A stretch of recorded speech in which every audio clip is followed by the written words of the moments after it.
to the Football Tribe UG channel. Robert Kesakos is your usual suspect. Welcome back to yet another live broadcast on your favorite football updates channel. It's a pleasure to be back with you on this beautiful Wednesday morning, the 25th of February 2026, 16 minutes past the hour of 9 a.m. that we do come to you live. You'll forgive me, my voice will be a bit down. I'm dealing with some discomfort in my mouth. It's like I struggle to swallow and chew on things and like that. So it's giving me a bit of a discomfort and a difficult in speech. But I hope we'll be able to soldier on for the purposes of this broadcast, because we cannot afford to miss it unless otherwise. So on that note, therefore, I wish to say thank you to all those that made it part of last night's podcast, those that were part of the conversation. Pedri, Lab, and all the others, that were part of it. Thank you so much for having been part of it. You made it worthwhile, and I hope we do continue with the same spirit. For our new subscribers, we say thank you so much. Thank you for choosing to be a part of the Football Tribe UG community. We hope you enjoy your stay with us. Go over to the video section, to the short section, to the live section, and watch all our content. Give us your reactions and comments about everything that you think is worthy of an opinion or a second opinion on your side, and we'll be looking in those comments. Of course, I always spare the time to go over into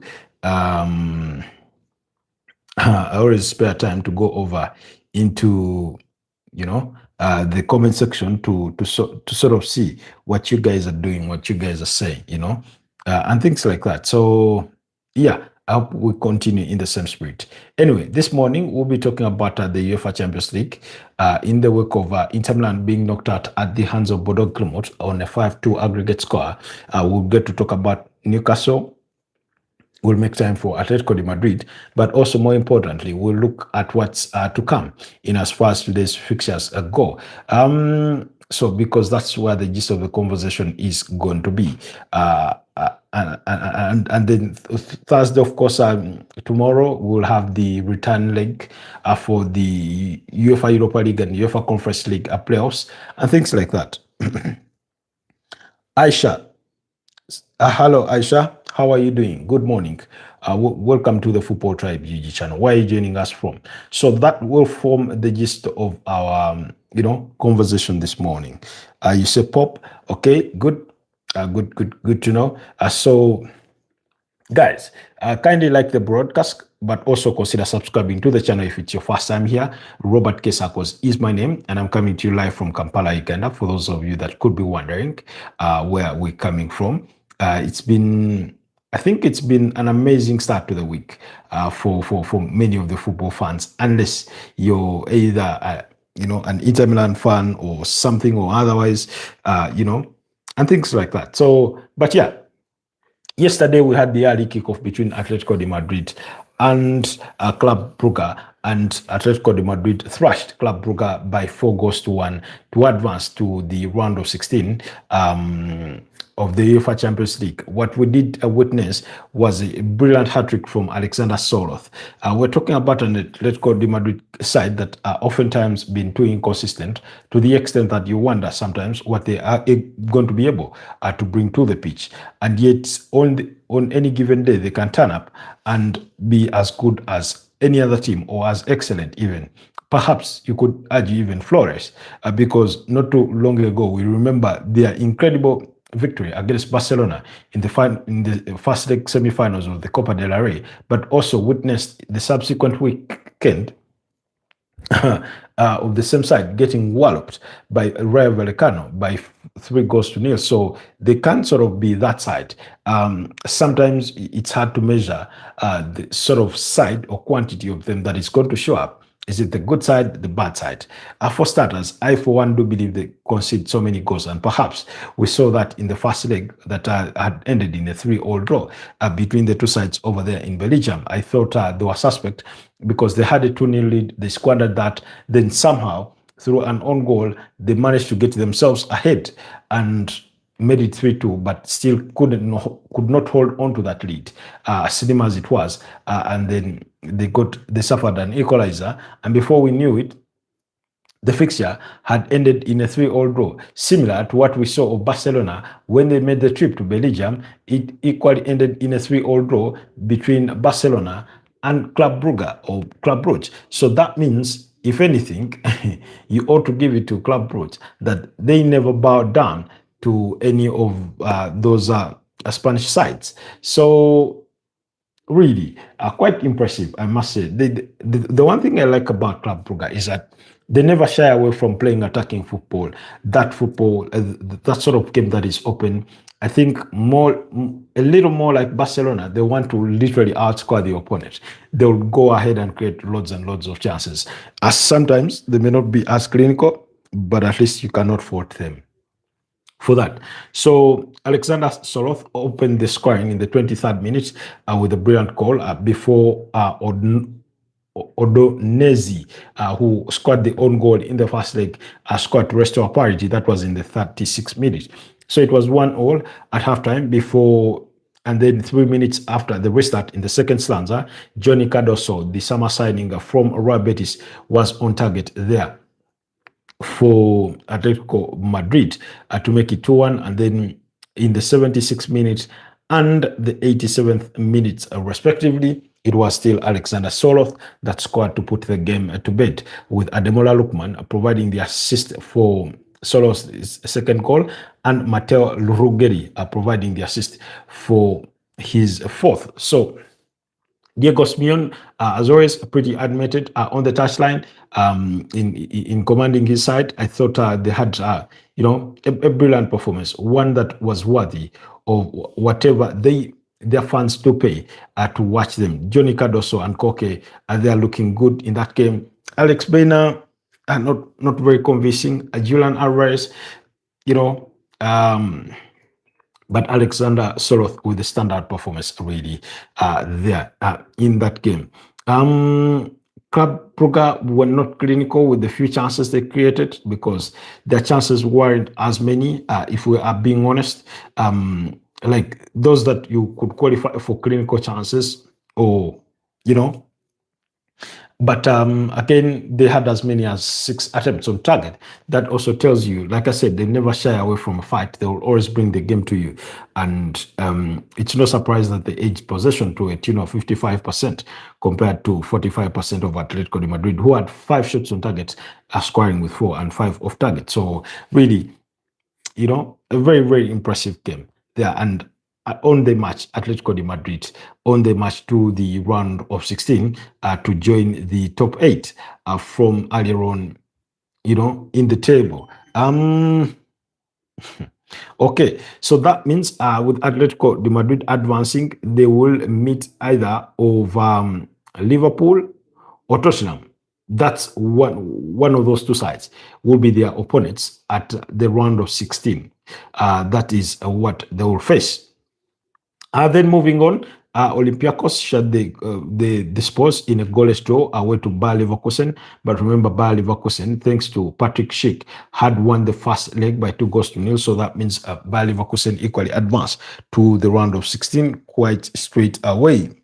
Very, very interesting stuff there for Bayer Leverkusen, who they themselves could face either Bayern Munich or Arsenal. So those are their options for Bayer Leverkusen. Then Newcastle put 3 past Karabakh in a 3-2 victory. I thought it was a much better performance from Karabakh, bearing in mind that they were away from home. But overall, it was a better performance compared to the first leg. If they had been clinical, they had the opportunity to even win yesterday's game, perhaps not with enough goals to see them qualify or advance to the round of 16, but at least they did give themselves a chance. I thought they were quite electric when they went in the attack, although defensively you felt they were always going to be wanting against a very strong Newcastle side. So Sandro Tonali opened the scoring in the 4th minute with William Osula providing the assist, while Joelinton scored to make it a 2-0 at the time. And that was those 2 goals coming in a space of 2 minutes of each other. So with Harvey Barnes providing the assist for Joelinton. And then we had Duran. He's called Camilo Duran scoring to pull one back for Karabakh. That was in the second half, in the 51st minute. But as soon as he scored, Newcastle went on the other side through Steven Botman and scored to make it 3-1 at the time. So clearly, Newcastle were not going to go down without a fight. And then just 5 minutes later, the Karabakh won a penalty for a handball by I think it was Dan Ban who was trying to put in the block. Then it goes to the ground and the ball, hits his arm while he's on the ground. So the referee awarded a penalty, and Jankovic missed that penalty, but the rebound was tapped in by one of their own, Jafar Guriev, something like that. Forgive the pronunciation. So he scores to make it 3-2, and that was the game for the remainder of it. But it's not because teams did not create chances. They did create the chances. They just weren't clinical enough, because you had the Newcastle side with as many as 8 attempts on target compared to Karabakh 6. Like I said, if they had been clinical, they would have, perhaps walked away with a little more than they did. They had 5 shots off target compared to Newcastle's 4. Newcastle edged possession to the tune of 65% compared to their 35%. But nonetheless, you did feel that Newcastle played with a bit of a reservation of energy, knowing that they had it done and dusted. Really, that this tie was done and dusted. Right from the first leg, Joelinton looking very, very unpleased when he got withdrawn by the manager in Ed Howe. So that was that. But I thought they started with a very, very strong starting 11 that had Sandro Tonali at the base of the midfield, Joelinton, Nick Voltmada playing behind William Osula, Harvey Barnes to the side, and Jacob Murphy, Steven Botman and Dan Ban, Kieran Trippier and Alex Murphy. I think one of them was withdrawn at one point to pave the way for Fabian Schär, who was returning. Joe Willock came on. Lewis Hall had a stint. Anthony Gordon came on for Joelinton. It wasn't Fabian Schär, it was Leo Shaha. Yes, Leo Shaha. That came on. So Johan Wissa also had a couple of minutes to run in that game. So Newcastle did qualify 9-3 on aggregate score. I think one of the biggest goal margins that a team has advanced with to the round of 16 ever since these playoffs. Of course, you have to go back to last season when I think PSG knocked out Brest. I think it was it 7-1 on aggregate? Sorry, 10-1 on aggregate, something like that. It was quite the drubbing. But anyways, Newcastle, I think, have now put themselves in a position to be the highest scoring team in the UEFA Champions League, even though you must note that 9 of those scores have come under the same opponent and also have played 2 games extra compared to all the teams that did not make it to the playoffs. That did well enough not to be part of these playoffs. The playoffs are not like they give you a thing or a good thing. They come as a result of you failing to finish in the top 8, and then you subsequently have to play in the playoffs. So speaking of the playoffs, yesterday we saw a beautiful performance. Football is unfair. Unfair in the sense of that you can play well and still not win. That's how unfair it can be. And for Inter Milan, the story couldn't be any different from that. They played well, but they just couldn't win. They just couldn't win. They just couldn't find a way through against this Bodo Glimwood side, who managed to beat them by 2-1 to complete a double against them. I mean, we're talking about last season is losing finals, being knocked out by, a little known team in Bodo Glimt, who last season were playing in the UEFA Europa League, and by the end of match day 6, they were staring down the barrel of being direct elimination from the competition. And then they went on to match day 7, and beat up against Man City by 3 goals to 1 over in Norway before making the trip to Spain, where they beat up against Atletico de Madrid by 2 goals to 1. And now they managed to complete the double against Inter Milan, beating them by 3 goals to 1 in Norway and 2-1 in Italy at San Siro. Now, that's quite an astronomical story. I think whatever they are, the Norwegians writing this story, it must be a joy to write in the first place. It must be a joy to have been part of it, to live, to sort of live to tell the story. We are talking about an Inter Milan side who, for all their inefficiencies, they are leading the Italian Serie A table with a margin of 10 points. So that clearly tells you that Christian Chivo is doing something right. But is it right enough to help them get things over the line as far as the UEFA Champions League is concerned? Well, it doesn't look to be the case because, like I said yesterday, they got whipped or walloped by 2 goals to 1 by that Bodo Glimt side. In fact, the consolation came after Bodo had made it 2.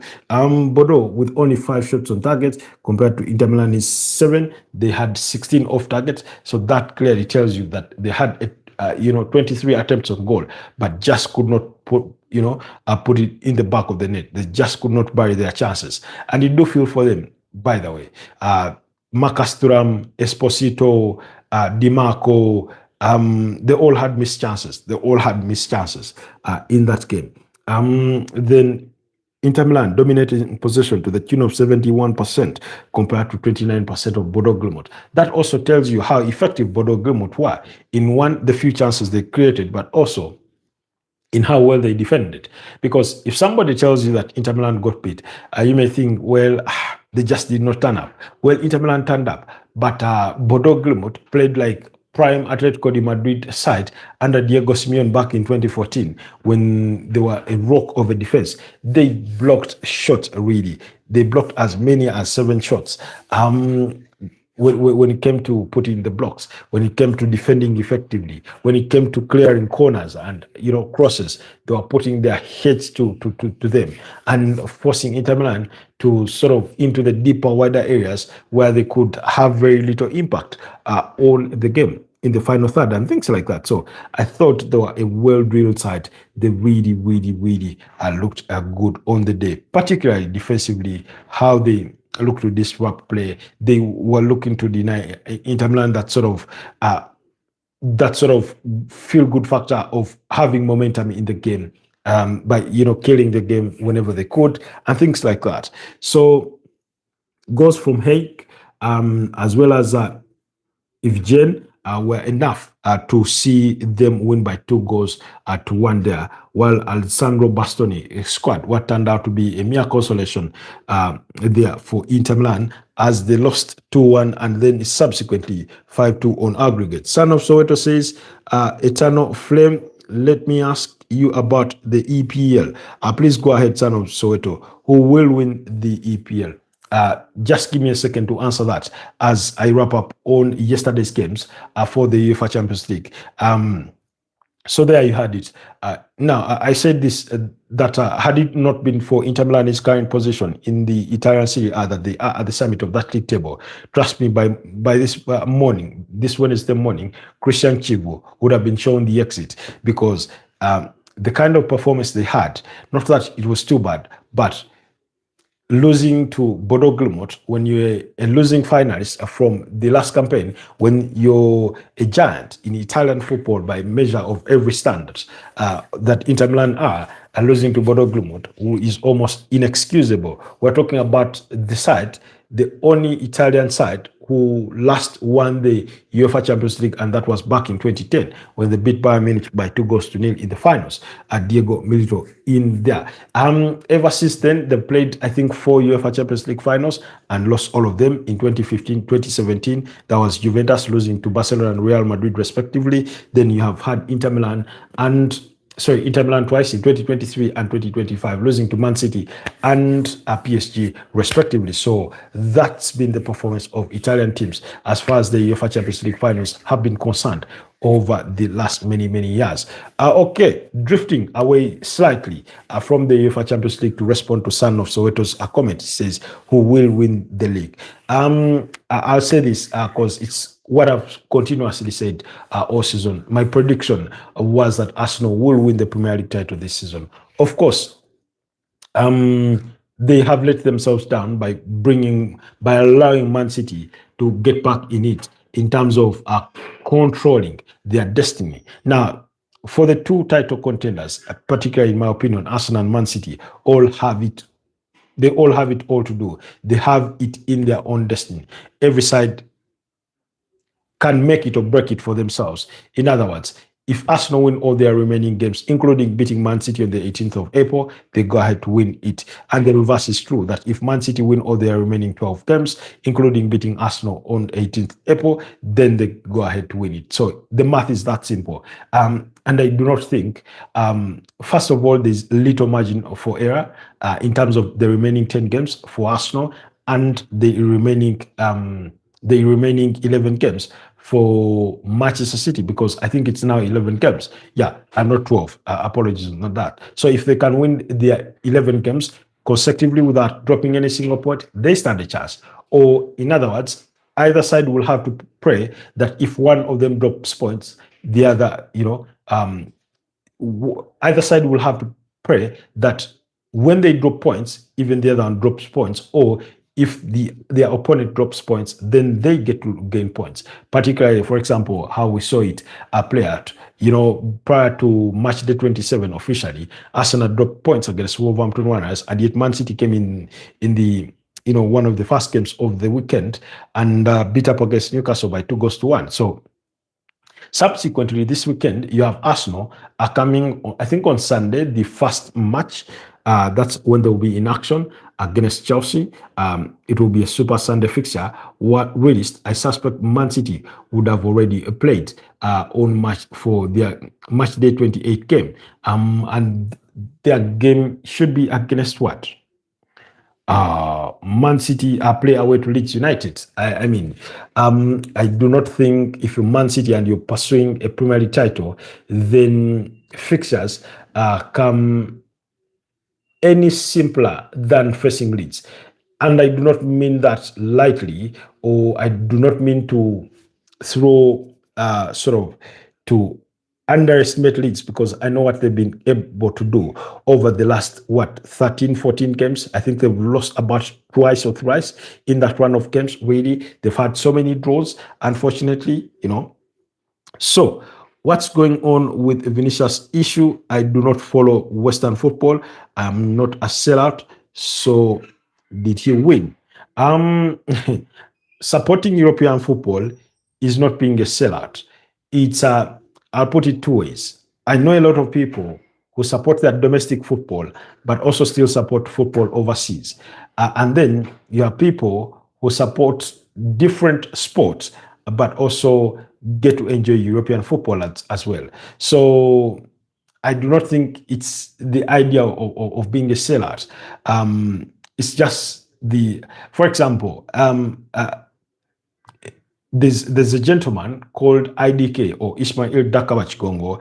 He's a Liverpool fan, he's an Argentina fan, but more importantly, he's a Uganda Cranes fan, and he will watch every Uganda Premier League game there is. I do not know what particular Uganda Premier League club he lines himself with, but at least he's that. So it's not necessarily being a sellout. I don't look at it that way. I'm sure, as you would equally acknowledge, there's so many South African football fans that enjoy watching their teams in Kaizer Chiefs, Orlando Pirates, Mamelodi Sundowns, SuperSport United,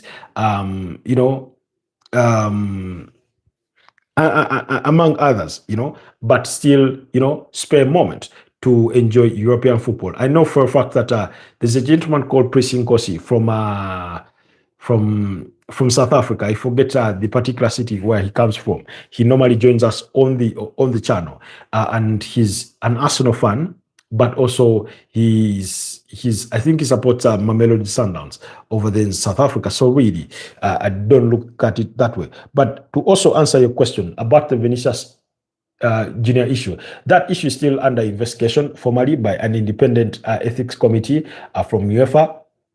So it's that independent committee that recommended the provisional suspension of Gianluca Prestiani for one UEFA game. That means he is not expected to feature in Benfica's game today for the return leg against Real Madrid. So that is the status of the issue. It is still under investigation. To come to the logical conclusion of it, I will wait to hear more of what's to come about that matter. So, anyways, going back to back to UEFA Champions League football. Following Inter Milan's elimination, I want us to extend the conversation to Italian football in general, because let's face it, Italian football has been on a slow decline or on a gradual decline in recent years. Yes, Inter Milan have stood out, reaching 2 finals of the UEFA Champions League, whereas you cannot criticize them much for losing them. Perhaps maybe the last edition of 2025, because they got walloped by 5-0, that you could fault them for. But overall, Italian football has been on a decline. Let's not forget we're talking about a country who have already missed out on the last 2 editions of the World Cup, albeit we're also talking about a country that won the Euros in 2021, the Euro 2020 that was played in 2021. So when they beat England in the finals on penalties. So, but ever since then, it's felt like their football has been on a bit of a decline. Why? As we speak today, Napoli, that's the Scudetto reigning champions from last season, got knocked out of the UEFA Champions League at the group stages. You can imagine now. You can imagine. At the group stages or at the league table phase. On the final day, they got beat by Chelsea by 3-2 in Naples at the Diego Armando Maradona Stadium. If you want to know how poor they did, is that out of 8 games played, they only won 2, drew 2, and lost 4. They finished 30th on that log. They could not finish anywhere within the top 24 to at least qualify for the playoffs. That's 1. 2, as we speak, in the playoffs, as we speak still, you have 3 of their teams in the playoffs. You've had Inter Milan, who have been knocked out by Bodo. You have you have Juventus, who are up against Galatasaray today, and then you have Atlanta. So those are the 4 Italian teams that made it to the UEFA Champions League this campaign. None of them could finish within the top 8. But as if that is not enough in itself, might I add, is that all of them went into their second leg or go into their second leg at least 2 goals plus behind in terms of aggregate score. So you remember Juventus lost in the first leg by 5-2. So that means their goal deficit that they carry into the reverse fixture is of 3 goals. Atlanta lost to Borussia Dortmund by 2-0, while Inter Milan had lost to Bodo Glimt by 3-1. So that's what I'm talking about. And then, in other words, both sides are on the verge of elimination, just as their national team equally is on the verge of potentially missing out on the World Cup because they're supposed to play in a playoff because they could not qualify directly. And then 2, for me, what epitomizes it all at the helm of Italian football at the national team is that Gennaro Gattuso is their head coach. Now, Gennaro Gattuso, with all his achievements, and yes, he's had a bit of managerial experience, having managed teams like Napoli, AC Milan, Valencia, and I think, was it Marseille? He had a stint over there in France. But I do not look at him as worthy of an Italian national team management. In any case, I would have hoped maybe they would have been a little bit more ambitious. Go for a Jose Mourinho. I understand he's a foreign coach, but look around. I'm sure that maybe entice Antonio Conte into taking the role because he's a far better manager than Gennaro Gattuso is. Maybe he did not want the job, but the point I'm trying to make is that they can do better than Gennaro Gattuso. They can do better than Gennaro Gattuso. So Italian football seems to be on that bit of trajectory. So that's the state of Italian football, and so they're on the risk of missing out on a third consecutive World Cup. The Scudetto champions were knocked out at the league phase. They finished 30th, only 2 wins in 8 games. They lost 4. Inter Milan, the current leaders of the Italian Serie A, have just been knocked out at the hands of Bodo, and quite convincingly, not a fluke. Atlanta and Juventus go into the reverse fixtures with Atlanta 2-0 behind on aggregate against Borussia Dortmund. Maybe, if anything, they have it easier to overturn their deficit than Juventus have it against Galatasaray, who lost, 5-2 in the first leg.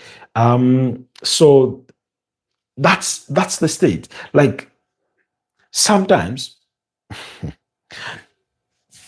numbers do not lie. They tell a certain story. It may not be a full, complete story, but at least they tell part of the story. Ismail Dakaba likes to say that statistics are like a bikini, long enough to cover the subject matter, but too short to kill imagination. So when you look at these damning statistics, they must tell you something. They must tell you something, because if we were to draw comparisons, on the contrast, on the other side, you've had 4 teams from the Spanish La Liga. One got eliminated straight away, and that was Villarreal, poor performance. You have the reigning champions, the reigning La Liga champions, Barcelona, qualifying for the round of 16 by finishing in the top 8. You have Real Madrid and Atletico de Madrid having to go through the playoffs, but at least Atletico de Madrid have already gone through at the expense of Club Brugge, and then Real Madrid have it all to do when they take on Benfica today. So that is something. When you look at the Premier League, 5 of their 6 teams that are taking part in the UEFA Champions League finished within the top 8. It's only Newcastle who have since qualified at the expense of Karabakh. So in other words, you have 6 teams from the English Premier League already into the round of 16, guaranteed. And then, so that tells you something. You go over to Germany. German have, I think, they've had 4 teams, and those 4 teams, Bayern Munich finished within the top 8. In finishing within the top 8, they guaranteed direct qualification to the round of 16. And then you have the other teams in Bayer Leverkusen, Borussia Dortmund, finishing within the 24 sort of other teams between 9th and 24th to have 2 teams in the playoffs. Of course, Eintracht Frankfurt got eliminated, so they give themselves a chance there. So when you assess the performance, we know for a fact that Italian football is bigger than the Portuguese Primeira La Liga or Primeira League or Super League. But Sporting CP finished 7th within the top 8, and that was a very good performance. So there's a certain trend when you look at the performance of Italian teams. It's been that poor. It's been that poor, really, or unconvincing, to say the least. And now, speaking of the remaining playoff games, today at 8:45 p.m. Atlanta welcome Borussia Dortmund over there in Italy, and what it does promise to be a very, very entertaining game. Atlanta have everything to lose, have everything to play for in that game, because they're 2-0 behind. In terms of their chances of qualification.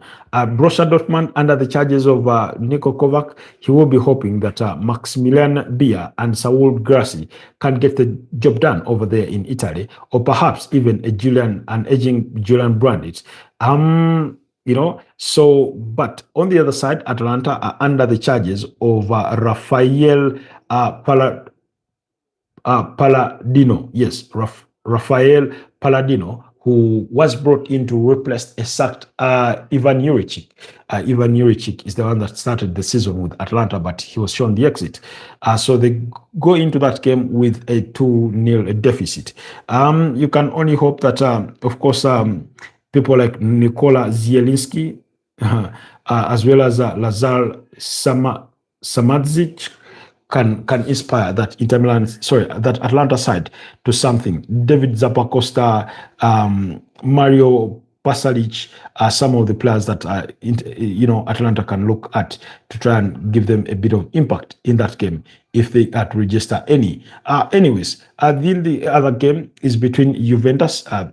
All the other three games kick off at 11 p.m. East African time. Juventus have a whole mountain to climb when they go up against Galatasaray. A very, very impressive Galatasaray from the first leg. We know for a fact that Juventus had one of their players, shown the red card, and that was Andrea. No, it wasn't Cambiaso. It was Kabala, something like that, who was given the red card from the first leg. But Luciano Spalletti has had it quite hot in recent times, because I think they are winless in their last 5 games or thereabout. And yet we are talking about the kind of results that got Igor Tudor sacked in the first place, because he had gone, I think, 8 games without winning, 5 draws and 3 losses. And as we speak, when you look at Juventus's last couple of games, the last time they won, they did beat up against Parma by 4-1. Ever since then, they lost to Atalanta by 3-0. They drew 2-2 against Lazio, lost to Inter Milan 3-2. Never mind that there was a dubious red card in that one. They lost to Galatasaray by 5-2. And then over the weekend, they lost to Como by 2-0. Joan Cabal, yes, Joan Cabal is the player that was given the red card in that game. So, really, Juventus, I don't know. I do not think they can do anything better than what Inter Milan tried to do yesterday. But at least, of course, you'd expect them to have Cop Miners, Lloyd Kelly, Federico Gatti, Crepin Thuram in midfield alongside Manelo Lucatelli, Winston McKennie. I do not know why Winston McKennie gets to be played almost as a winger sometimes or as an attacking midfielder. Anyways, perhaps the goal delivery he does offer sometimes is worth that. Francesco Fonseca, Openda, Fabio Meriti, Jonathan David. I do not know why they've decided to rot away Dusan Vlahovic, but he's been out through a groin injury. Arcadius Milk with the calf injury. Kinani Yildiz is feared that he could miss this one with the calf injury. Bremer has a thigh injury, and things like that. Of course, the goalkeeper is Michel Di Gregorio. On the side of Galatasaray, they have quite a strong forward line of Victor Osimhen, Yunus Aghan, you have Noah Lang, who had a brilliant first leg, as well Gabriel Sala in that midfield in the first leg, who played alongside Lucas Torreira. So Davinson Sanchez in that centre back, but we'll have to wait and see. But for me, I do tip Galatasaray to advance at the expense of Juventus, unless a football miracle awaits us in Turin between the old lady and the Turkish giants of Galatasaray. Then moving on, the other game is between Paris Saint-Germain and AS Monaco. Paris Saint-Germain had to come from 2-0 down to win the first leg by 3-2 in quite impressive style. We are talking about the Paris Saint-Germain side who have had a bit of a turbulent season. They've been far from convincing at times, while sometimes they've been convincing enough. When you go back to the UEFA Champions League table, where, at one time they were in the top 3, but by the end of it, they had finished as low as 11th on that log, having won 4 games, drawn 2, and lost 2. So sometimes good is not good enough, and it's a tale of that. But we're talking about a side that won almost everything there was for them to win last season, and we do measure their performances based on the standards that they set for themselves last season. Of course, when you assess them this season, those standards, they've fallen off a bit. Of course, there have been some key injuries there to players like Desiree Doué, Kivicha Kvaratskhelia, Ousmane Dembele can never, go a season without an injury or something.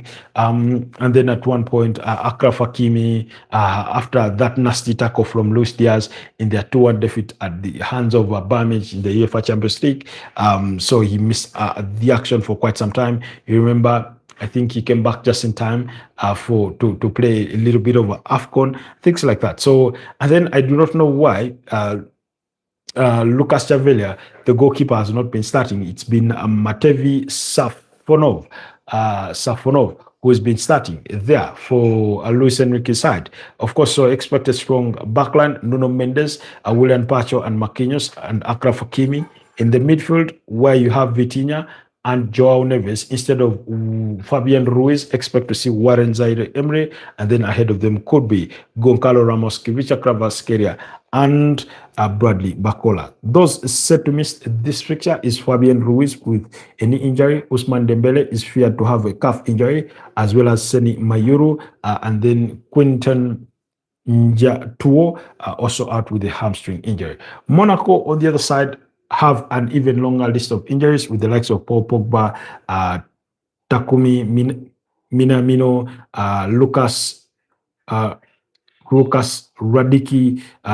They all have knee injuries. Christian Mawisa has a hamstring injury. Muhammad Salisu with an anterior cruciate ligament injury. Then you have Kassoum Ouattara with a calf injury. Eric Dyer with a hamstring injury, and then Crepin Diatta. This one could be back for the action, but had a knock after their last game. They are under the charges of Sebastian Pognori. Yes. Anyways, so I thought Dennis Zacharias was one of the standout players, as well as Florian Balogun, who scored a brace in that fixture. Mika Biliath, you could expect to see him, as well as Simon Adingra. This one is on loan from Sunderland, having joined Sunderland in the summer from Brighton and Hove Albion. So Lamine Kamara is another face that you should look forward to seeing. Phil Cohn, the goalkeeper, looked a bit okay, but they still conceded 3 and squandered that 2-0 lead that you thought would have inspired them to something spectacular if they were to advance to the if they were to advance to the round of 16, but that won't be possible.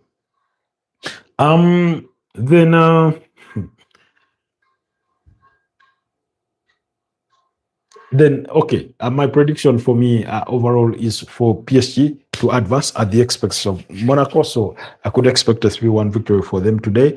Then the ugly, I think they may not be the biggest, but at least one of the most contentious games of the night when Real Madrid entertained Benfica. A lot has been said. We're talking about the Benfica side that won this competition back-to-back in 1961 and 1962. They beat Barcelona, I think, and Real Madrid in both finals there to go ahead and win it before it was named the UEFA Champions League back in the days. We were talking about the most successful club in European football in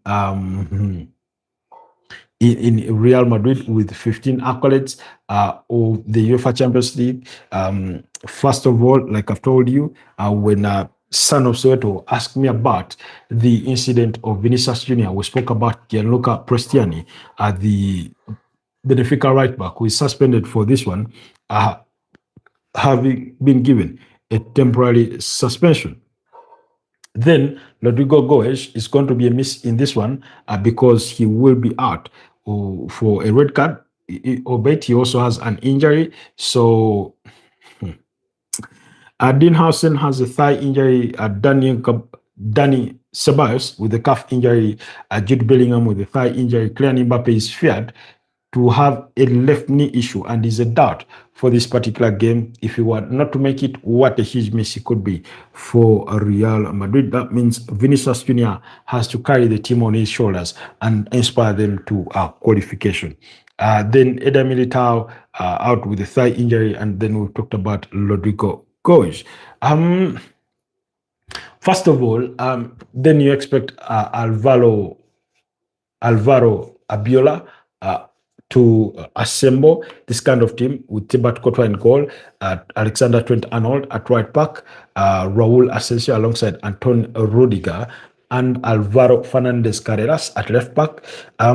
Fede Valverde in that midfield alongside Chouameni and Eduardo Camavinga. Although rather you play, I'd rather you play Chouameni alongside Fede Valverde, and then play Adagula, and then play Brahim Diaz, and then ahead of them, or in fact, you play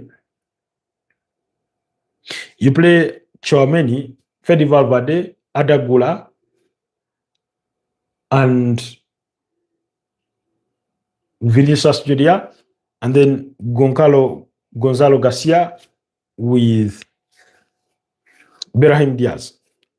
Whichever way he assembles them, that's what I would go for. I wouldn't want to be too conservative to include Eduardo Camavinga. But on the other side, the danger man will be, of course, Vangelis Pavlidis, Rafa Silva. There's that guy that was signed in the summer. Anyway, I forget his name. From Paramides, the Brazilian midfielder? But Nicolas Otamendi and Thomas Araujo will be in that centre back. Samuel Dalla and Ama Dedic will be in. Trubin will be in the goal, of course. For Jose Mourinho's side, Jose Mourinho won't be allowed on the touchline because he's suspended. He has a red card. So, I mean, because of the racial reports that emanated from the first leg, it's bound to be a bit of a feist one. I do suspect that it's a game that can easily produce us a red card if tempers flare up. It's the kind of game that can give us any result that Benfica can go and grind it out, at least to a 1-0, and force the game into extra time. Who knows? But also, it's a game where Real Madrid can send a message to say, you need to win it, not to just participate. And that would take perhaps some clinical finishing from their forward lines. So there were reports that Jose Mourinho could be denied entry into the Santiago Bernabeu for the match day. Even though yesterday I saw pictures of him taking his team through fast training, including Gianluca Prestiani. He was part of the team that was training, albeit he's not going to play. So our watch along at 11 p.m. East African at 11 p.m. East African time will be majorly focused on this Real Madrid Benfica game, as well as keeping tabs on the Monaco game and the Juventus games, respectively, for those games. So we will discuss the topic of racism at great length on this podcast before. I wish not to, repeat it, but yeah, for me, I'll give Real Madrid the advantage, but the Jose Mourinho factor is not one thing we can dismiss, especially in a one-off game especially in a one-off kind of game like this one that we're going to witness. That we're going to witness. Apologies, my eyes were citing something, that had almost appeared to me in the corner of my eye. So, anyways. That's what to expect from those games. We can only wait to see who advances at whose expense in as far as the rest of the day or those games go. But after that, of course, it's going to be the final day of the playoffs, and then we'll have our final 8 that will be joining the other 8 for the round of 16, and we'll take it from there.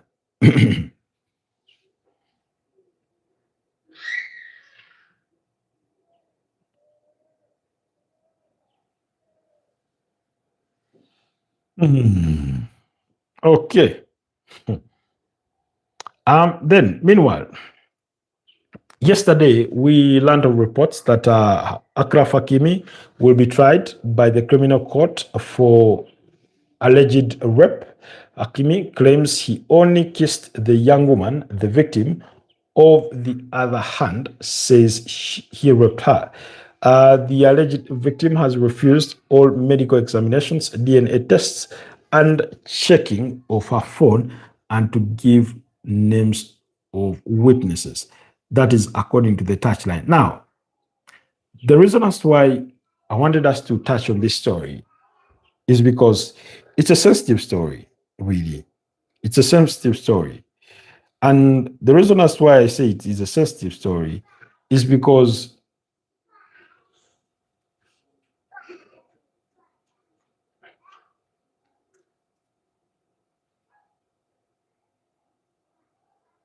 the reason as to why I say it is a sensitive story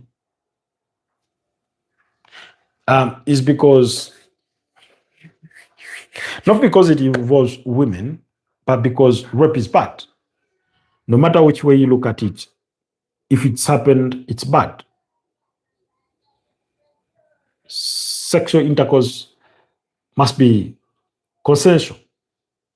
In other words, somebody must agree to it. And unfortunately, Akraf Hakimi would not be the first football player to be accused of rape.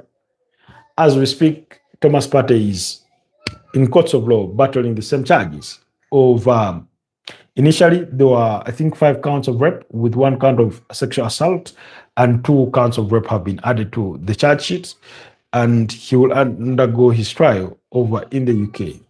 We know that players like Benjamin Mendy have been formerly at Manchester City.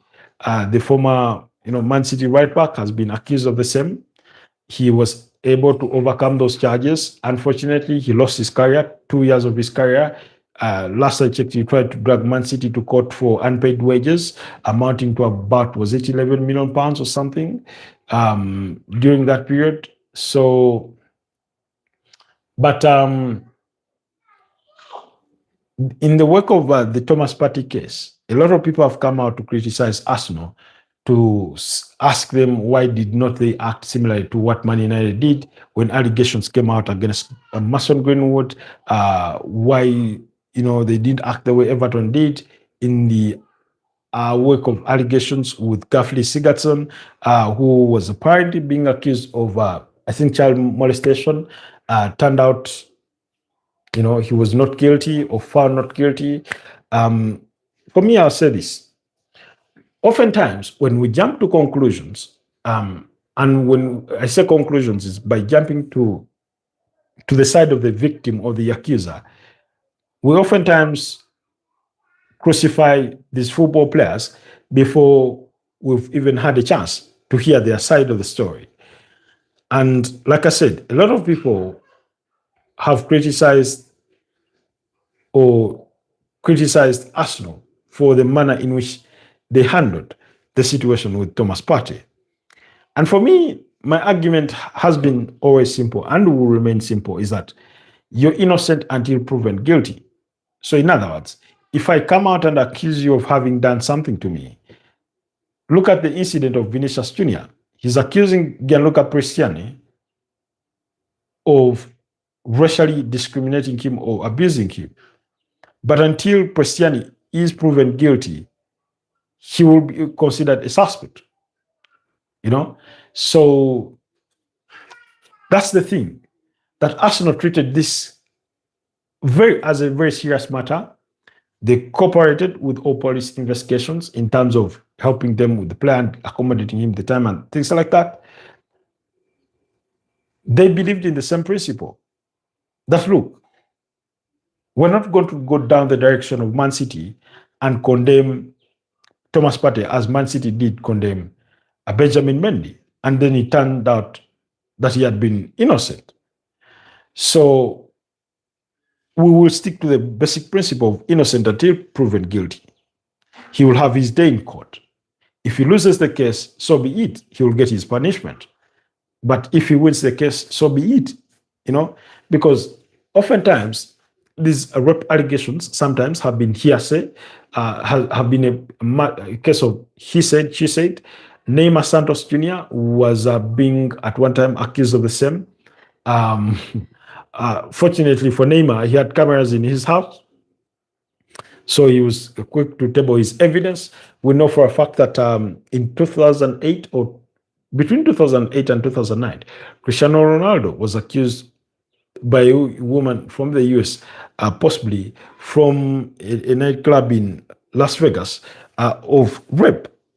And, and then I think Cristiano Ronaldo, even though he denied the allegations, he decided not to drag this thing into courts of law. He decided to protect his brand and his image and decided to pay the woman off. I think she was paid what? In the excess of 350 US dollars. And then after some time, she wanted to come back to court and plead the same case that she settled. And the judge threw out the case, saying, first of all, they had accessed some documents illegally pertaining to the matter and things like that. But the point is, because I think Cristiano Ronaldo wanted to avoid the kind of thing that Benjamin Mendy ended up in. Your reputation is soiled in the eyes of the public. Your career is ruined. You can never recover it. You've lost money. You've lost a future. Why? Because somebody made an allegation. So it's incumbent upon us to investigate these matters. In terms, when I say us, I mean the powers that be, to investigate the matters to the logical conclusion and prosecute them for what they are. But we cannot just go on a mere accusation from somebody. And that's not to say that the accusation from that person is not valid. But also, we come from a world where oftentimes people have been falsely accused. And in being falsely accused, they've lost their brand reputations, they've lost their names, they've lost their contracts, they've lost their careers.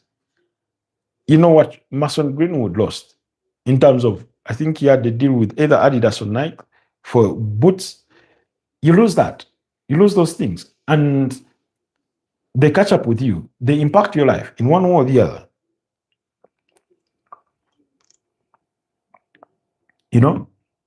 So it means something. So in this particular case, it's Akraf Hakimi that is being accused of rape. We'll wait to hear more about the matter as things go on whether there is anything to it. But look at Mason Greenwood. He ended up settling his issues even outside of court. Now, Man United, with the direction they had taken, they got rid of him for PR reasons. Not for, look at him now. He's done tremendously well. He did well at, I think it was Getafe, where he was on loan last season, but one. And then he went to Olympique Marseille, where he's done really, really well. Yes, Man United have a 50% future sell-on clause. But women fans of Manchester United were protesting any idea that he would be reintegrated in the Manchester United fold at the time. And I said, how unforgiving must we be as a society to come out that even after somebody has been proven not guilty, to come out and then have it on them. And the bad thing about such allegations is that they never leave your name. And I completely understand why players have always tried to settle these matters out of the public domain, not go to court. I think Stephen Curry was accused. Was it Stephen Curry or Kobe Bryant? I think it was Kobe Bryant was also accused of the same. And apparently this girl had gone over to the men's washrooms and things like that. So in any case, it's something that lives with you, that even when you get found innocent, people will always attach on you as an allegation, as ever being accused of that, regardless of what the outcome was. So it never leaves you. It's something that walks with you for the rest of your life. And it's not good. It's not good at all. It's not good at all. So as a society, I think we ought to do better in perhaps dealing with these situations. Of course, it's hard because on one hand, you have an accuser who could be right with all the accusations that they are laying on table, that indeed they were violated sexually. But also, on the other hand, you have a person who is being accused who could as well be innocent. And the bad thing for me in the conclusion of it is that oftentimes when these people are found innocent, or when these women have been found to have malicious intent in bringing these accusations on some of these players, or men in general, forget just being in sport, is that they never get penalized for it. Because if the penalty is, let's say, 5 years for every count of rape that you get accused of, if it is discovered that you are falsely accusing somebody, then you should get a similar punishment. You've wasted court's time. You've ruined somebody's brand reputation. I'm not saying if they're not found guilty. If it is discovered that you concocted these charges, these allegations, to try and extort a person, or to try and malign their name, their brand name, you should get punished for it. But because they don't, sometimes people just come out with an accusation. Take an example. If somebody came out in your life and said and accused you of stealing, and accused you of any crime, and accused you of murder, by the time you clear your name, you've lost a lot. You've lost time, you've lost money, you've lost resources, you've lost your name sometimes, and these are things that you're not going to recover. Not in just a day, not in a year, sometimes not even in a lifetime. So I'll leave it at that. Anyways, it's been a wonderful conversation. Thank you so much, Aisha. Thank you so much, Son of Soweto, and every single one of you that has been part of the morning discussion. Allow me to wish you a wonderful rest of the day. It's 20 minutes past the hour of 10 a.m. Here in Kampala, Uganda. It's a bit of a calm day. It's not as bright and sunny as it was yesterday, but yeah, have yourselves a wonderful day, and I'll see you guys next time. Bye-bye for now.